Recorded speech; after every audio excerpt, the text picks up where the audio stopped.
नमस्ते।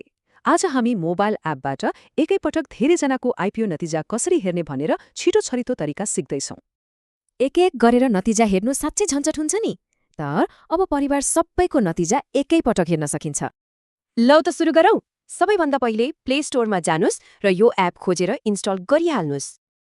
एप खोल्ने बित्तिकै परिवार र साथीभाइका धेरै खाताहरू यहाँ एकै ठाउँमा सजिलै थप्न मिल्छ। यहाँ ध्यान दिनुपर्ने कुरा, प्रत्येक खाताको लागि ठ्याक्कै 16 अङ्कको डिम्याट वा बिओआइडी नम्बर चाहिन्छ है।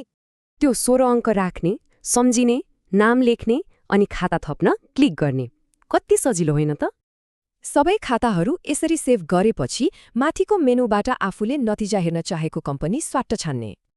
जस्तै उदाहरणको लागि हामीले यहाँ शिखर पावर डेभलपमेन्टको आइपिओ छानेका छौँ। यसले वेबसाइट ह्याङ हुने टेन्सन दिँदैन।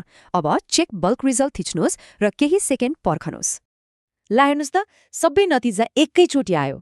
नपरेकालाई सरी र परेकालाई 10 किता प्रष्टै देखायो नि। यस्तै गजबका टिप्स चाहनुहुन्छ भने मूल स्रोत टेक्निकल आइपिओ अपडेट च्यानललाई फलो गर्न नभुल्नुहोला। उहाँले मिठो बिदाई दिनुभएको छ। के अब आउने आइपिओको दिन तपाईले पनि यो जादुई तरिका अपनाउनुहुन्छ त?